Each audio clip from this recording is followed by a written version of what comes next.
Okey, Assalamualaikum. Okey, hari ini kita akan terangkan tentang sign and symptom of pregnancy. Ini merupakan topik kedua bagi obstetrik lah. Okey, first sekali untuk tanda-tanda dan simptom kita bagi kepada 3 bahagian iaitu kehamilan andaian, presumptive, kehamilan kemungkinan, probable dengan kehamilan positif. It's a probative pregnancy. Okey, untuk first sekali kita akan masuk satu persatu dululah. Okey, untuk kehamilan andaian, presumptive. Presumptive ni merupakan keadaan yang belum tentu seseorang itu benar-benar mengandung. Boleh disebabkan oleh gangguan endokrin iaitu gangguan hormon, gangguan gastro-usus, infeksi atau perubahan corak hidup.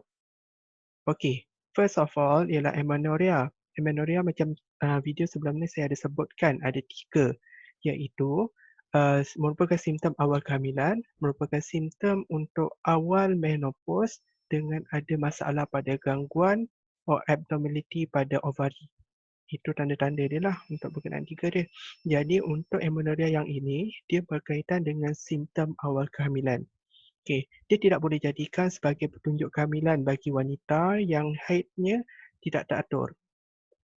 Okey, berkemungkinan dia pada peringkat umur, mungkin nak ke menopause, mungkin baru berhenti dari pengambilan oral kontraseptif, iaitu ubat pil perancang dan pengambilan suntikan lah. Okey, faktor-faktor penyebab lain macam saya sebut tadi, menopause. Okey, mungkin ibu yang menyusukan anak secara eksklusif, iaitu secara berterusan.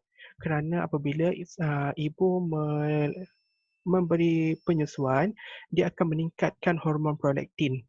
Okey, dan merendahkan atau merencatkan hormon progesteron yang menyebabkan tiada berlakunya haid. Okey, dari segi psikologi pula, ada yang jenis stres. Kalau stres yang meningkat menyebabkan gangguan pada hormon dan menyebabkan berlakunya tidak datang haid. Okey, yang kedua pula, perubahan pada breast. Okey, berlaku pada awal kehamilan akibat hormon estrogen dan progesteron. Pada awal minggu keempat, breast akan rasa mencucuk, tingling sensation iaitu aliran darah banyak ke sekeliling nipple. Okey, minggu ke-6 pula, breast membesar, tegang, kadang-kadang terasa sakit apabila tersentuh. Bermaksudnya tenderness. Okey, minggu ke-8, terdapat 12 hingga 30 nodes di atas primary areola dikenali sebagai Montgomery tuberculosis, iaitu vena-vena kelihatan dengan jelas dan berwarna kebiruan. Ini bermaksudnya terdapat salur darah di sekeliling areola. Okey, pada minggu ke-12, primary areola menjadi lebih gelap dan meluas sehingga ke 7.5. Okey, areola ni dia terletak di sekeliling nipple. Untuk pengetahuan lah. Okey, pada minggu ke-16 pula kelihatan secondary areola terdapat kolostrum dari puting. Bermaksudnya kat situ terdapat penghasilan kolostrum yang dihasilkan oleh nipple. Okey, keluarnya kolostrum di sekeliling areola tersebut dan kolostrum tu mengandungi antibody yang bagus dan berkhasiat untuk anak lah. Sebab tu kita galakkan penyusuan kepada anak. Sebab apa kita nak berikan kolostrum kepada anak. Okey, pada akhir kehamilan, kolostrum mungkin mengalir keluar dari nipple lah, itu tak ada masalah. Okey, yang ketiga, morning sickness. Okey, morning sickness ni tanda muntah-muntah. Okey, bermula pada minggu ke-6 dan ke-12 hingga ke-12. Berlaku pada waktu pagi akibat peningkatan hormon estrogen ataupun hormon chorionic gonadotropin, HCG. Okey, dia menjadi lebih teruk bagi kes HIV-Form mole dan multiple pregnancy.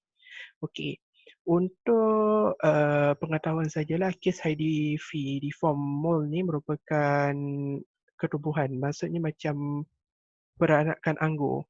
Itu kita akan bincangkan dalam topik ginekologi. Okey, ini hanya pengetahuan sahaja. Okey, yang keempat merupakan kekerapan miksturasi. Okey, kekerapan miksturasi ni ialah keadaan di mana kita rasa nak kencing. Kita rasa macam bladder ni kita dah penuh, kita nak kencing. Sebenarnya bagi untuk wanita atau perempuan yang hamil pada usia 12 minggu kehamilan, uterus akan membesar. Uterus akan membesar dan dia akan menekan pada bahagian bladder. Macam orang yang tidak hamil, macam wanita yang tidak hamil dan lelaki, selalunya bila bladder full dengan urine, dia akan menekan dan kita akan rasa nak menstruasi tu, iaitu nak rasa nak kencing. Jadi sebab itulah kita pergi tandang untuk buang air kecil tersebutlah. Tapi lain bagi wanita yang mengalami kehamilan.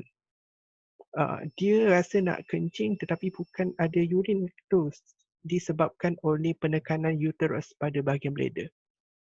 Dan pada bahagian, dia ada dua lah yang dia rasa, pada awal 12 minggu kehamilan dan lewat 36 minggu. 36 minggu tu di mana bayi mula untuk presentasi. Presentasi tu bermaksud mula untuk orang kata mengalami kelahiran lah, macam tu. Mula nak lahir dalam proses-proses untuk kelahiran. Jadi kat situlah bayi akan keluar daripada uterus, dia akan melalui os semua tu. Jadi kat situlah akan berlaku penekanan. Maksudnya akan tekan pada bahagian bladder juga. Sebab itulah sebelum ibu menjalani proses kelahiran, kita akan insert CBD. Okey, tak insert CBD, kita akan suruh ibu kosongkan bladder lah. Okey. Faktor-faktor lain yang menyebabkan menstruasi ni, infeksi pada saluran kencing, cytosel, prolaps dasar pundi kencing dan pelvic tumor. Okey, yang kelima merupakan perubahan pada kulit. Okey, kulit menjadi lebih berpigmen, berkala lah macam tu. Primary areola menjadi gelap pada 12 minggu kehamilan. Kejadian secondary areola pada 16 minggu kehamilan. Okey, klosma, mask of pregnancy, iaitu tompok-tompok hitam jelas kelihatan di muka. Okey, ini adalah contoh klosma. Terdapat kelompok-kelompok berpigmen pada kulit ibu lah semasa ibu kehamilan. Okey. Lainnya, nigra merupakan garis dari simfisis pubis ke pusat menjadi lebih gelap. Okey, ini lainnya nigra. Daripada pusat ke simfisis pubis itulah kita boleh nampak. Itu garisan gelap.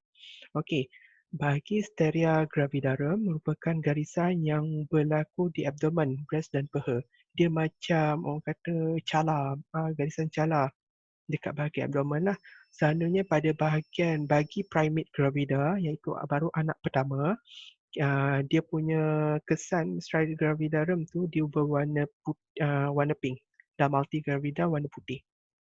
Okey, ini merupakan contoh stria gravidarum bagi wanita primate gravida. Okey. Yang keenam merupakan pembesaran abdomen. Okey, rasa penuh pada bahagian abdomen pada awal kehamilan. Okey, maksudnya kat sini ialah bila pembesaran uterus berlaku menyebabkan uterus akan daripada kaviti pelvic akan masuk kepada kaviti abdomen. Sebab itulah rasa pembesaran. Bermaksudnya pada abdomen akan mengalami pembesaran. Okey, jika patient ataupun ibu tidur tak mengandung dan datangnya irregular period cycle dan rasa pembesaran dekat abdomen, bermaksud itu kita kena buat check up lain lah. Mungkin boleh mengesan ovarian cyst. Okey. Yang ketujuh, quickening, rasa menendang. Senang fahamlah rasa menendang. Primate gravida akan mula merasa gerakan janin pada 18 minggu hingga 20 minggu. Dan multigravida iaitu antara 16 hingga 18 minggu. Ini pergerakan bayi lah, pergerakan janin. Okey. Untuk fatigue pula, yang ke-8 tanda iaitu fatigue letih lesu. Dia merupakan perubahan organ-organ lain kerana perubahan hormon estrogen dan progesteron. Okey, ibu yang hamil akan rasa letih lesu lah sebab akan ada perubahan hormon dekat situ. Okey. Okey, next berkaitan dengan kehamilan kemungkinan, probable sign. Okey, tadi kita dah tengok yang first, kehamilan andaian. Jadi yang second kita masuk kehamilan kemungkinan, probable sign. Okey, tanda-tanda yang dikenal pasti oleh anggota kesihatan termasuklah perubahan-perubahan pada uterus, cervix, breast, vagina, punggung kulit dan abdomen. Okey. First kali, kehadiran HCG. Okey, HCG ini dihasilkan oleh cytotropoblastik yang merangsang pembesaran dan aktiviti corpus luteum. Okey, HCG ini merupakan satu hormon yang nama penuh dia ialah human Human chorionic gonadotrophin. Okey, HCG ni dia boleh dilihat di dalam urin pada 14 hari dan dia boleh hadir dalam darah pada 9 hingga 10 hari lah. Okey, Hega sign. Okey, untuk Hega sign ni pula, dia akan dilakukan pada 6 hingga 12 minggu, minggu kehamilan. Jarang dilakukan kerana boleh menyebabkan abortion. Okey, Hega sign ni dia bukan terminologi, dia merupakan satu prosedur. Okey, prosedur di mana memasukkan dua jari ke dalam anterior phronik di vagina, sementara tangan lagi satu diletakkan di bahagian uterus melalui abdomen. Okey, prosedur untuk Hega sign ni boleh tengoklah dekat ini selalunya untuk Hega sign ni dilakukan oleh doktor. Prosedur ni, nurse dia tak ada masuk campur, dia hanya assist sahaja membantu. Jadi untuk mengetahui lebih lanjut berkaitan dengan prosedur ni, bolehlah search dekat Google atau YouTube, boleh tengok. Sama juga dengan Jack Cramer sign. Kelihatan dengan jelas pertukaran warna di selaput muka vagina. Ini hanya kita lihat saja, access sajalah tanda-tanda dia. Okey, Alcindor sign, pulsation of furniture. Okey, boleh dilakukan pada 8 minggu kehamilan. Peningkatan denyutan nadi pulsation dirasai di fornik kiri vagina. Okey, ini juga merupakan prosedur yang selalunya doktor akan lakukan, nurse akan assist sajalah. Okey, yang seterusnya perubahan pada uterus, pembesaran badan uterus. Pembesaraan ke atas abdomen didapati abdomen globular. Uterus menjadi lembut akibat daripada peningkatan vascularity. Okey, yang keempat iaitu pembesaran uterus. Okey, uterus dapat dirasai di atas simfisis pubis apabila kandungan mencecah 12 minggu. Dia ikut turutan. First 12 minggu akan rasa pada simfisis pubis, dia naik pada 24 minggu, dia akan rasa bahagian-bahagian abdomen pula pada bahagian next. Nanti kita akan masuk pada pemeriksaan abdomen lah untuk lebih lanjut. Okey, uterus akan menjadi terus membesar berperingkat mengikut perkembangan dan pembesaran janin. Okey, uterus akan mencecah paras pusat pada 22 minggu. Okey, kehamilan dan berada di bawah expiternum pada 36 minggu. Okey, tak ada apa. Yang keempat. Okey, ini pecahan bagi pembesaran uterus lah. Pecahan dia ada 4A. Okey, 4A ni ialah uterine sulfur. Terdapat pada kandungan 16 minggu dan ke atas. Terdapat bunyi tiupan yang lembut dan didengari melalui abdomen. Sama dengan nadi. Bermaksudnya kat sini uterine sulfur ni kita boleh dengar pada 16 minggu menggunakan stetoskop. Dia akan dengar seperti tiupan yang lembut. Dia dengar macam bunyi nadi pun ada. Dia boleh dengar bunyi tiupan lembut macam aliran darah mengalir pun boleh juga. Okey, yang 4B pula, Braxton Hicks contraction berlaku pada kandungan 20 minggu ke atas, merupakan kecupan uterus tanpa sakit yang dirasai semasa buat pemeriksaan abdomen pada setiap 15 minit. Maksudnya kat sini, dia akan rasa kontraksi tapi tak sakit kontraksi ni. Dia bukan sama dengan contraction untuk orang nak bersalin tu. Dia kontraksi ni hanya macam pergerakan sahaja yang kita dapat rasa setiap 15 minit. Kekuatan ini akan bertambah setelah kandungan meningkat 35 minggu ke atas. Lepas 30 minggu, bayi tu dah ke arah term, arah matang. Jadi pergerakan tu, kontraksi tu akan merangsang. Maksudnya akan lebih sakit. Okey. Lepas tu 4C, internal development. Bermula dari 16 hingga 28 minggu kehamilan, ia dilakukan kepada ibu dalam baringan separa terlentang. Ini juga merupakan satu prosedur yang dilakukan oleh doktor dan assist oleh nurse lah, boleh research untuk lebih mendalam untuk tahu secara spesifik lah untuk kita search tu. Tapi untuk secara basic, untuk pengetahuan student hanya perlu tahu kita lakukan internal development ni bermula dari 16 hingga 28 minggu kehamilan dan position ibu serta cara prosedur itu saja. Kita perlu tahulah. Sama juga dengan yang next ni external development. Pun sama juga yang dilakukan oleh doktor lah. Okey, yang terakhir iaitu kehamilan positif. Okey, kehamilan positif ni yang first sekali dia punya tanda-tanda dia visualization of fetus. Dia melalui ultrasound. Okey, gestation sac dapat dikesan pada minggu ke-5 dan 6 amenorrhea.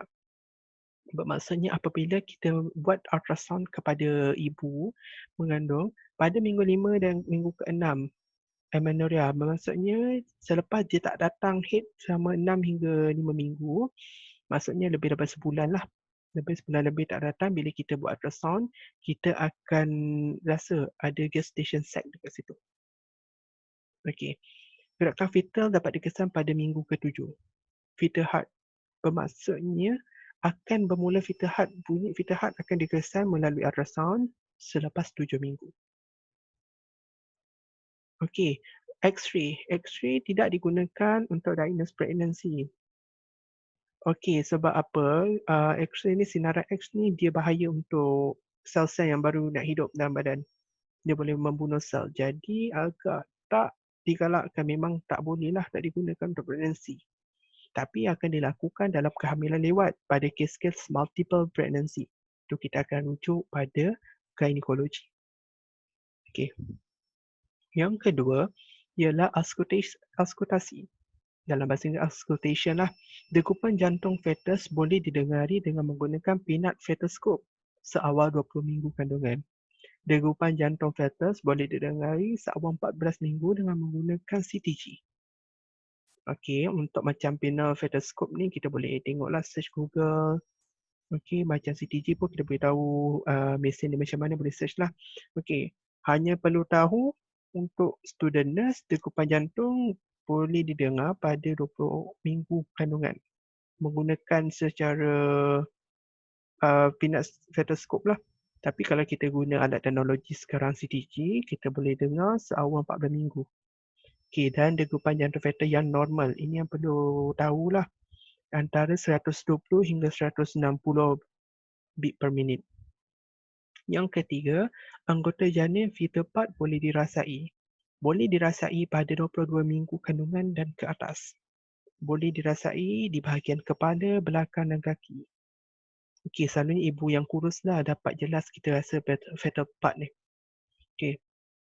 Fetal part ni selalu kita akan buat memang 22 minggu ke atas dan kita tengok pada kes yang term. Selalunya term, kalau preterm pun kita tengok ada kes ke tidak. Selalunya kalau macam patient yang ada masalah, macam maksudnya abnormality, dia punya placenta previa, okey, itu kita tak galakkan buat lah. Kita tak nak bagi tekanan pada bahagian abdomen dia. Tapi kalau macam itu untuk student lah. Tapi kalau macam untuk yang macam wifery, macam midwife, tidak pakar tu, itu tak ada masalah. Okey. Macam nombor 4 pula, gerakan janin. Okey, boleh dirasai oleh pemeriksaan semasa palpasi abdomen pada 22 minggu kehamilan. Ni pun kita boleh palpate lah. Macam tadi, gerakan janin kita boleh rasa daripada palpate.